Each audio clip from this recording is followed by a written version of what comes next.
Hello, everybody. Good morning. Welcome to Cincy Lifestyle, your place to keep cool on this early heat wave morning. Mona, good morning. Good morning to you, Clyde. You know, it is going to be really warm today, but you can be cool because Clyde and I are cool. Well, especially Clyde. Not so much me, but Clyde is cool. You're talking temperature, right? Yeah. Well, you know what, Clyde? What's that? Speaking of cool, Yes. Did you ever watch the 90s show Supermarket Sweep? Now, you know what? I'm just going to admit it. I am so disappointed in myself. I really am. I cannot believe I missed this wonderful show. It was on in the 90s, and then it was revamped and on in the 2000s, I think, but it was in the 60s. It started in the 60s and then the 90s. Anyway, you got good news. It's coming back, and it's going to be picked up by Netflix. Ooh. And I looked it up. It's a game show where people go through grocery stores. And first, they have to answer some trivia questions, and then they go through grocery stores and try to pick out the most expensive things. Can't believe I missed this one. Can't believe it. I'm looking forward to it. I will be watching because I'm really good at this, Clyde. I really am.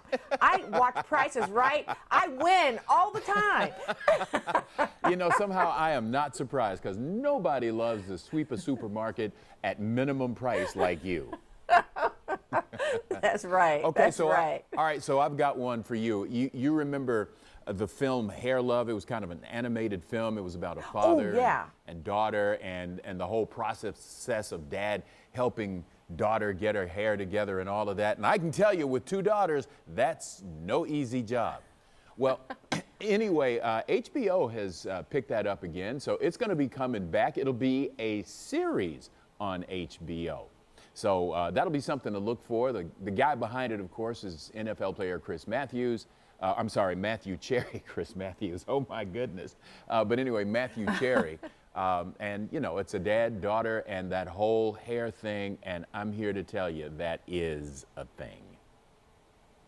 It really is a thing, Clyde. You know, when I was pregnant with my son Aaron, I was really leaning toward having a boy because I wasn't sure even I remember how my mom had to deal with my hair, and I'm like, I don't know if I want to deal with the hair and the ouches and some of the difficulty that can come with trying to do a little girl's hair. Yeah.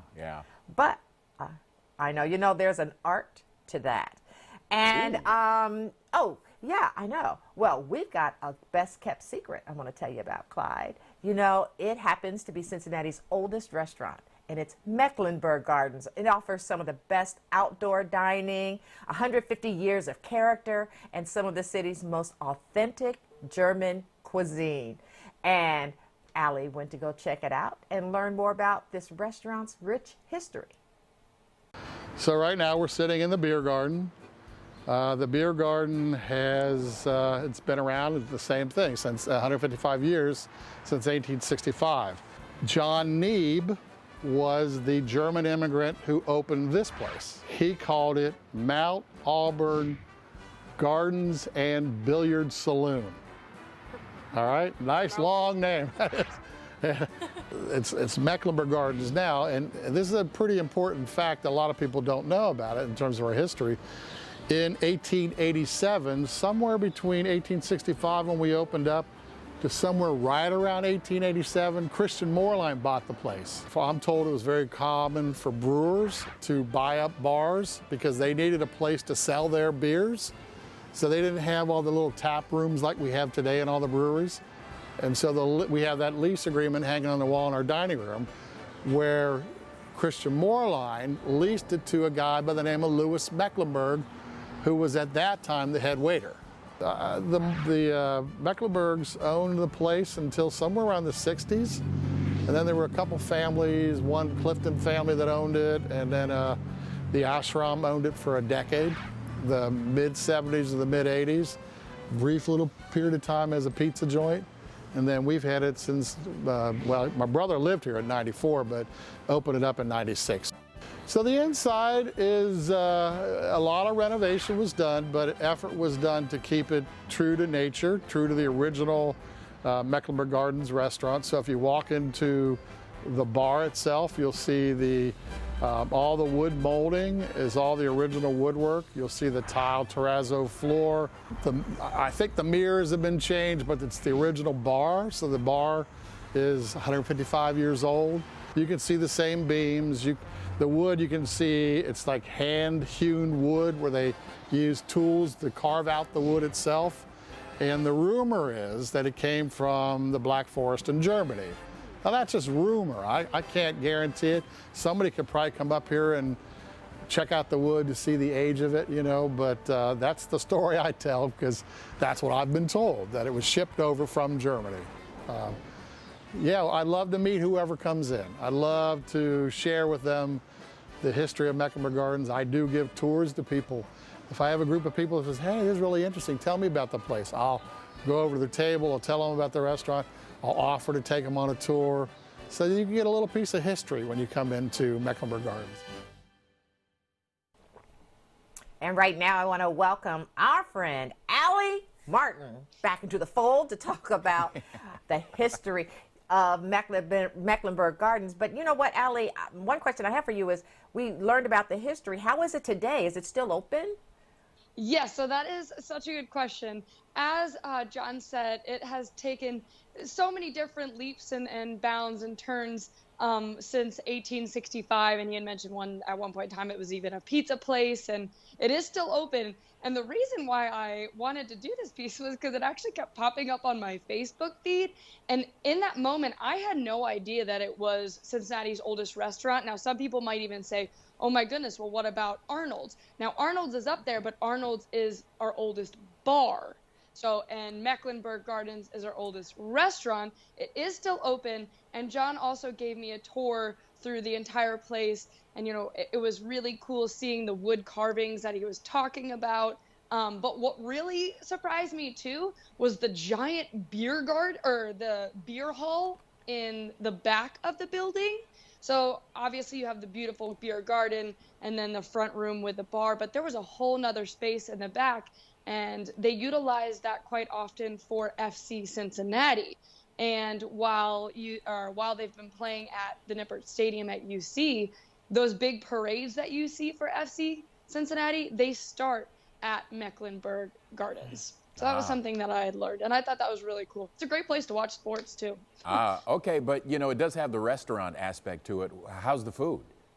It does. So I have not had it yet, and it is on my list to go back. But John, wait, hold it. You were in a food serving place, yes. and you did not have the food. Know, sometimes I get some bugs in my ear and some messages to say, bring back food to the crew. This time, I didn't even try it for myself. But John was saying they do sauerbraten and all their schnitzel dinners, so like sandwiches and the dinners themselves and beer cheeses you saw and big sausages, and their beer selection is incredible. I mean, they do actually have an event coming up this weekend.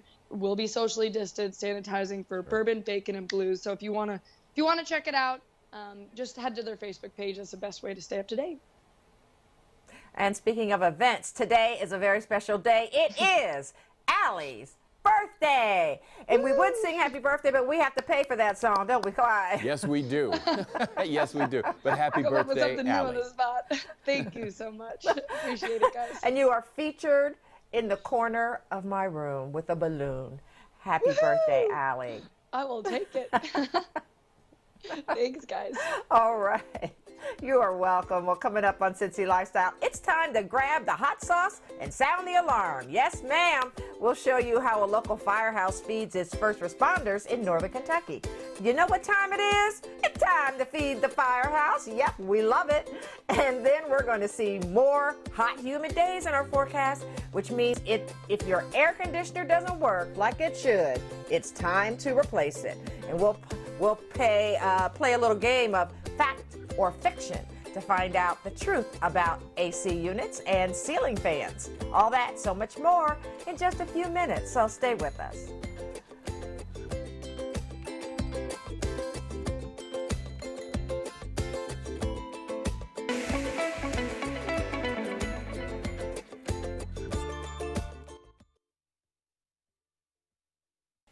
There are a lot of myths out there when it comes to keeping your home cool in the summer. So how do you separate fact from fiction?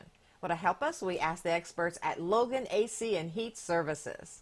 And right now, I want to welcome Amanda Kinsella, the marketing director from Logan AC and Heat Services. Thank you so much for talking to us. You're welcome. Hi, Cincinnati.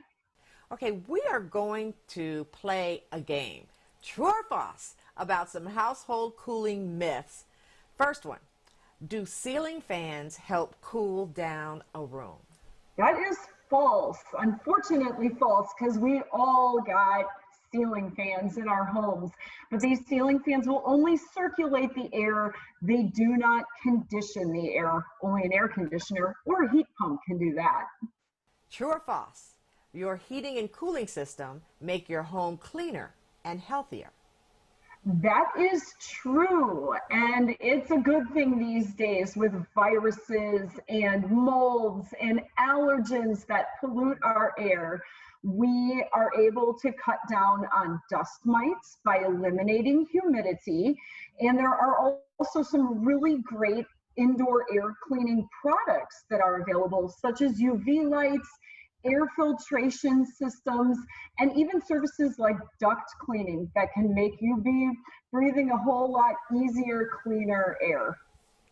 All right, how about this one? Heat is what makes you feel hot, not humidity. That is true, and it's also false.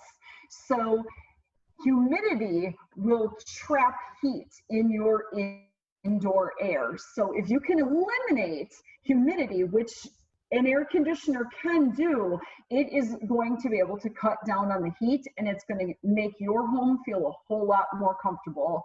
So you got to eliminate humidity to get rid of the heat. All right, that was a fun game, but you have some truth about how people can save money. Yeah, great point. Right now, we are offering through Duke Energy rebates up to $525 on new heating and air conditioning systems. So definitely take advantage if this is the year for replacement. Also, the federal tax credit is still out there. So if you're looking to save an additional $500 and you haven't used that credit yet, now is the time. Get it in before it's gone. If people want to learn more or get in contact with Logan AC and Heat Services, how can they connect with you?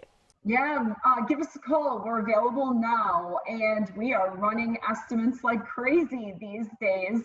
But then also visit our website. We've got financing options available, some great specials and promotions going on right now. All the information is on our website, and we're going to get you feeling comfortable in no time. Amanda, thank you so much for talking to us today. You're welcome. Stay cool, Cincinnati. On a day like today, that's good advice. Hey, if you've watched Cincy Lifestyle over time, you know we love highlighting good people and good food. That's especially true with our Feed the Firehouse series. So join us as we make another stop on our Feed the Firehouse tour. This time, Northern Kentucky, the Newport Fire Department has a deep history with Chili Saturdays and were kind enough to include us before the pandemic. Take a look. Chili Saturday is a long-standing tradition in the Newport Fire Department. The pot that they're using today has been around for a very long time. Actually, they were trying to figure out how long it's been around, and they're guessing at least since the 60s, maybe even the 50s. That cooking pot may have the most chili experience in all the tri-state. There even was a time when they had to weld it back together after it cracked. So let's just say our Newport firefighters take their chili very seriously. Well, we went going through orientation. I worked a Saturday for orientation. It was a really big deal for being our first Chili Saturday. We were given the rules of chili, how it's cooked, what to do, how to dip the crackers in the chili. You got to cut the spaghetti. Don't twirl it. That's a big deal. Dunking crackers into the chili is also a big deal. But there are a couple ways to go about this. Option number 1, just dunk a plain cracker into the chili. Option number 2, spread butter on the cracker, then dunk into the chili. Or option 3, which is also the crowd favorite, spread butter onto the cracker and apply hot sauce, then finally dunk into the chili. But remember, it's still the chili that steals the show, and they even have awards to prove it. It's kind of some bragging rights for the guys. Some guys' chili's better than others, and so it's always kind of a good little competition. And actually, in the last couple of years, Kroger's has done a chili cook-off, and some of our guys have entered and won, come in first place, second, or third. So. Now what's in it? Well, we really can't tell you. It changes depending on who's cooking, and their secrets are staying in the vault. But what we can tell you is Chili Saturdays at Newport Firehouse is a long-standing tradition that won't be ending anytime soon. It's a long-standing tradition here at Newport, and it's a great thing. And recently, within the last year or two, they started inviting retired guys like myself back. And I miss it.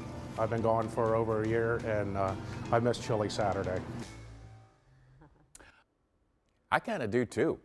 Hey, if you've been going a little stir crazy, sheltering in place, then we have a safe way you can enjoy our community. The Taft Museum of Art is reopening this week after temporarily closing its doors and has a great new exhibit you've got to see. And here to talk with us about that is Sarah Dittlinger from the Taft Museum of Art. Sarah, thank you so much for talking to us today. Sarah, go ahead. I'm sorry. I didn't mean to cut you off. Just hello, how are you? I'm just fine, just fine. Okay, so the museum is reopening this week. Tell us a little bit about what you've been doing there to get ready for this reopening and about all the excitement that must be in the air there. Yes, we're very excited. So the museum will open July 10th, this Friday, to our members, and then to the public July 11th and 12th. So Built to Last is the special exhibit that you were talking about. It'll be the first exhibit celebrating our historic house's bicentennial year, which is this year. Okay, so let's talk a little bit about two aspects of the reopening. Number one, what will be the same, and number two, what will be different about the experience? Well, obviously the COVID-19 crisis is going on right now, so the top priority is safety for everybody. Masks will be required, including social distancing, streaming online. Okay, all right. So I think I understood that masks will be required and that you will enforce social distancing as well. But you are having the Built to Last exhibit there. Can you shed a little more light on that exhibit, what that's about? Yeah, so if people are interested, they can purchase time tickets in advance online for this exhibit. It starts in gallery, which is in our historic house, and then it'll weave through our National Historic Landmark of the 200-year we have, and kind of show you different aspects and through the home in which the families who lived there for about 100 years throughout its history. Okay, all right. So let's make sure people are able to connect with the museum and find out more about these exhibits. How should they go about connecting with you? All of this information is online at taftmuseum.org. Same thing if they'd like to make a reservation in our cafe, which is also opening this weekend. Reservations and time tickets will be required. All right, that's great. Sarah, thank you so much for talking to us, and I hope you have a good turnout. And welcome back to being open. Yes, thank you. Absolutely. Mona? And we'll be back with more Cincy Lifestyle on the other side of the break. Plus, Cincy Lifestyle has full episodes. That's right, full episodes of the show up on YouTube. So find fun segments you've never seen before, or you can watch your favorites again and again. So subscribe now on youtube.com/Cincy Lifestyle.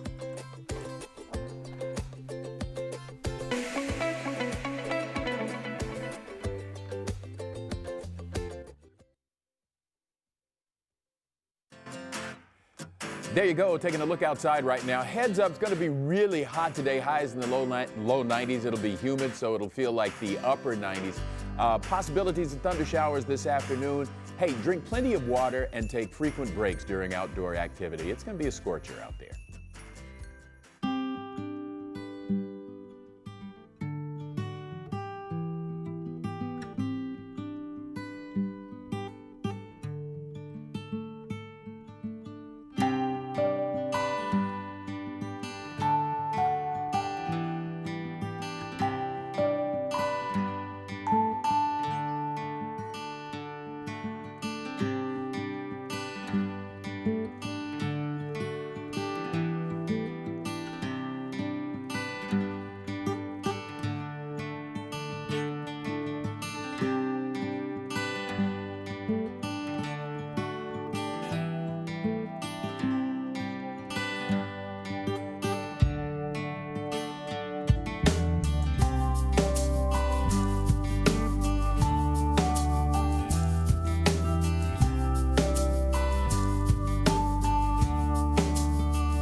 Now, coming up tomorrow here on Cincy Lifestyle over here, a classic activity is coming back to the Cincinnati Zoo. Going to tell you more about the zoo keys and how they work, plus some other summer activities you can safely enjoy while at the Cincinnati Zoo. And then, Clyde, did you know Cincinnati could have been named Motor City instead of Detroit? Well, we'll tell you all about the Tri-State's bustling automotive industry and how we lost the title. All that, so much more happening tomorrow right here on Cincy Lifestyle. Yeah, that's going to be fun. Yeah, I remember a lot of automotive places here in Cincinnati. Oh, you do? Most of them were closed when I got to town.